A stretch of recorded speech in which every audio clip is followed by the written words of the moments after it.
titled Unfolding Projects, we'll find some connections, as Robin mentioned, to making connections, how a book can make connections and create community. And Gali in 2009 was awarded a practice-based PhD from Victoria University, exploring portraiture in the light of notions of the diaspora. She's worked extensively as an artist with community organisations and as a lecturer and teacher in visual arts at Deakin University.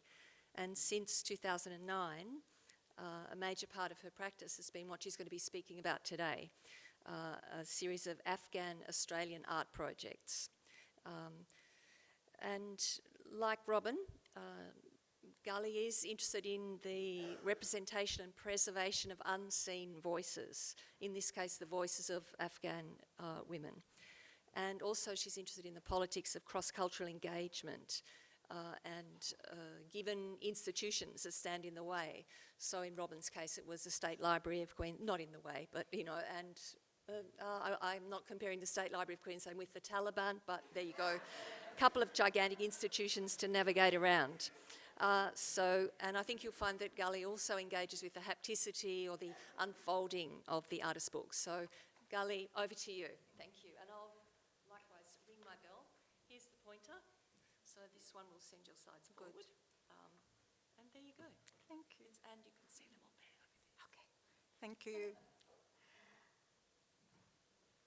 So Unfolding Projects is a text-image exchange between women writers in Afghanistan and women artists in Australia in the form of artists' books. The series of these artists' books projects has covered artworks by 27 artists, together with wording from 95 writers over 15 years. Okay. Our exchange's purpose has been the expression of Afghan women's rights, their voices and experiences, and to contribute strength and hope through our connecting to them. While each project depicts solidarity of voice and imagery, none of these artists' books' outcomes were designed in collaboration ahead of their making.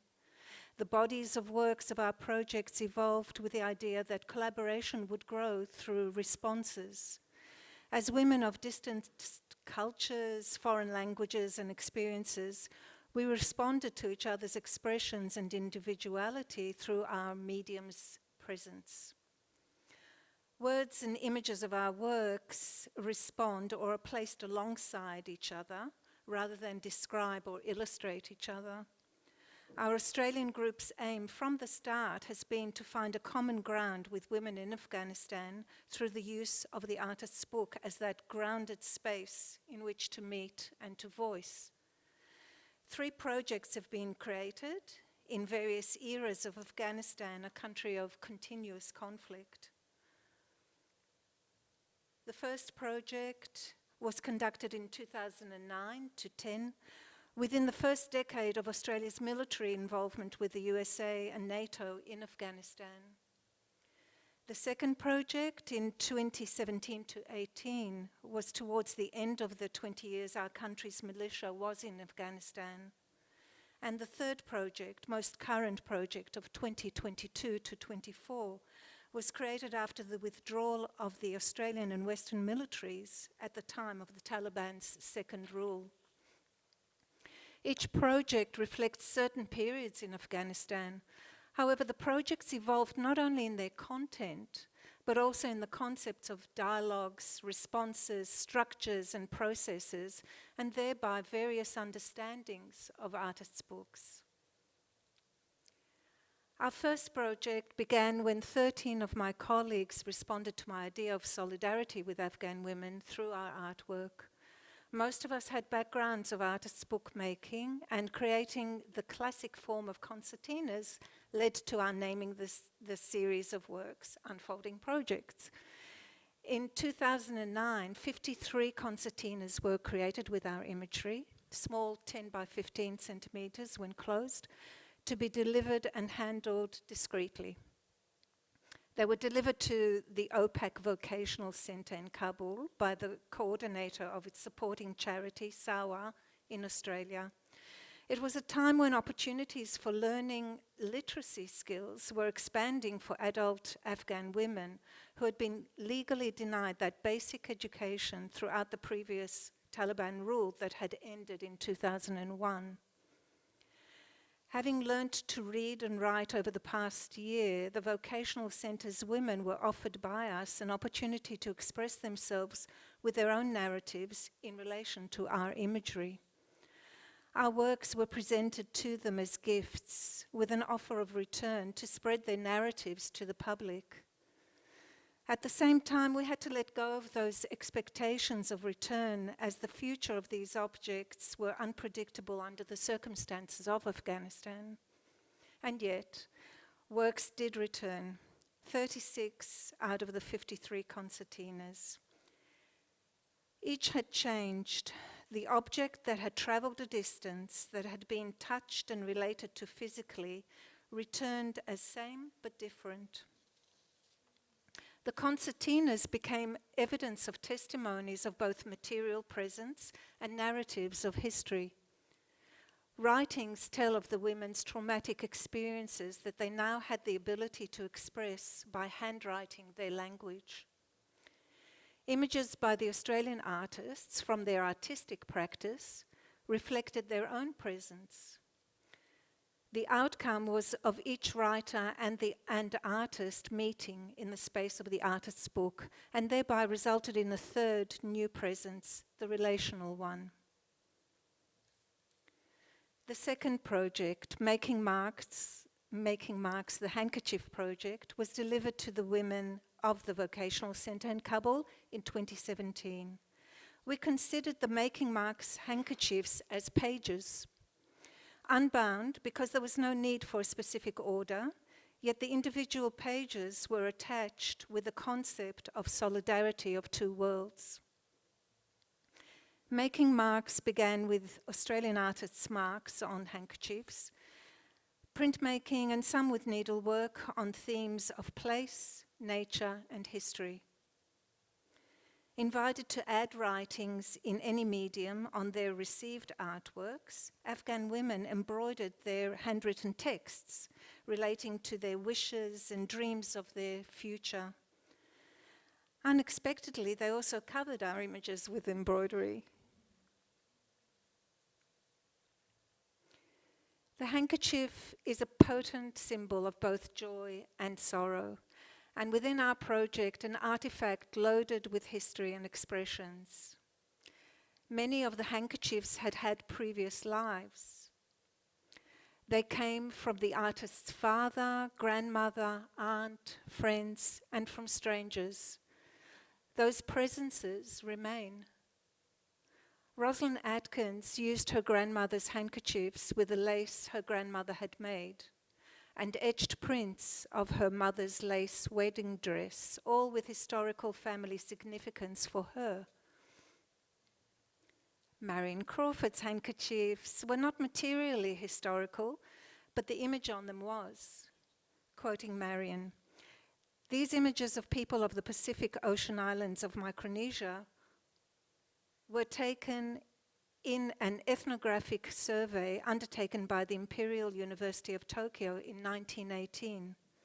Although these women and girls were photographed 100 years ago, they're still alive in these images, staring out at us, talking to us with their eyes." End of quote. Without knowing the artist's statement, the Afghans responded to Marion's three works. In retrospect, they could be perceived as conversational.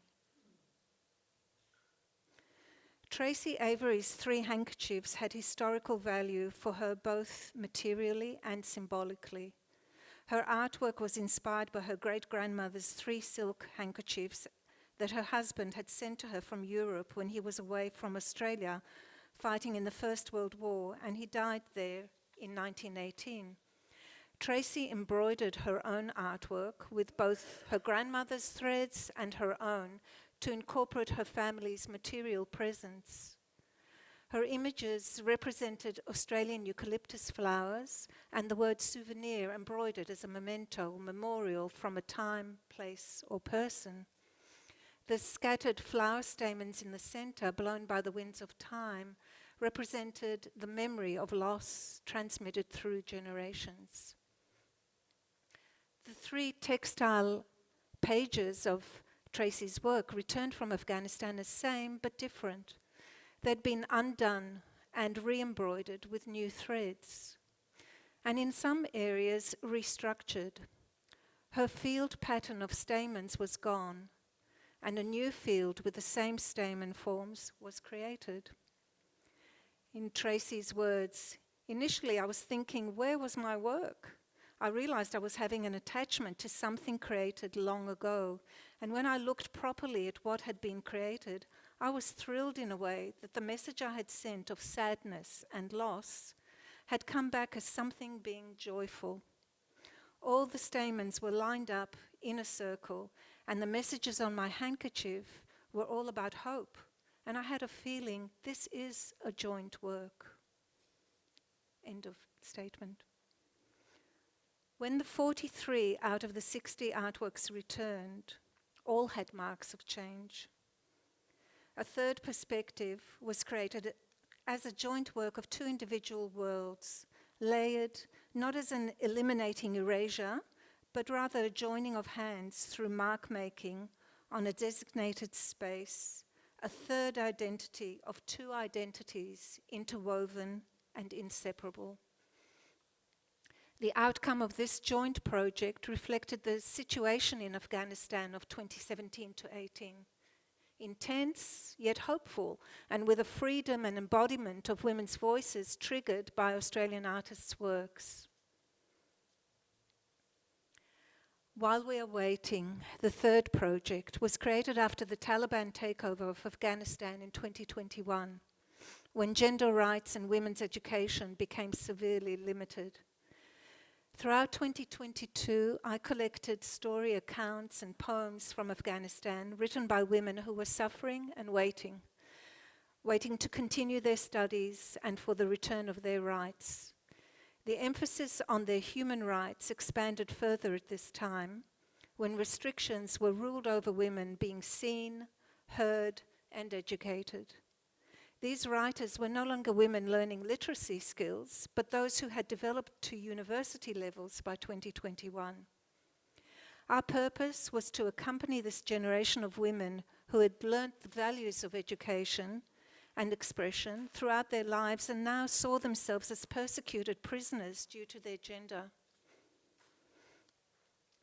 In 2023, 21 artists of Unfolding Projects Group responded to these writings in their language of visual art, with diary texts and English translations, incorporated into the artwork of artists' books. The writings affected us all.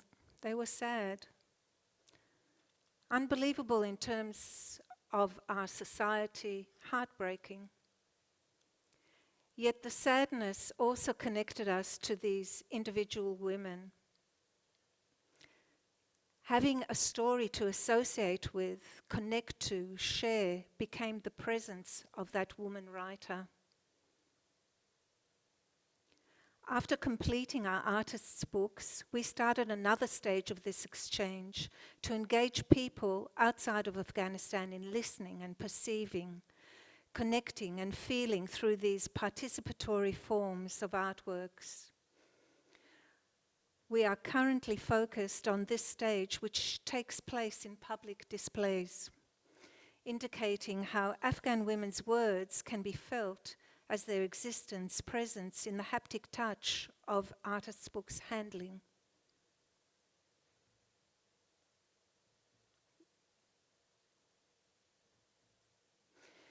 All the artists' books of these 3 projects reflect the changes for women, both positive and negative, that happened between 2009 and 2022. Additionally, each project's artists' book structure related to a period of time in Afghanistan, from the small concertinas that expanded the opportunity for women learning literacy skills to express narratives, to the handkerchief that reflected that era's possibilities through expressions of hopes and wishes, and to a variety of folding artists' books, initiated this time by Afghan writings from women who had progressed in education but were now under the Taliban rule of silence. What began as supporting Afghan women with gifts of our artwork grew to a developed sense of responsibility for us as Australians and as women. Our latest project became an accumulation of gifting, supporting, listening, and accompanying by highlighting the Afghan women's words and creatively joining their voices. And inviting audiences to participate by handling the artists' books in various perspectives. The process of engaging by handling is essential to these artworks' meaning. To end my talk, I'd like to quote philosopher Hannah Arendt, whose words reflect the literal unfolding of our projects. Quote, "Every action becomes a chain reaction, and every process is the cause of new processes." Thank you.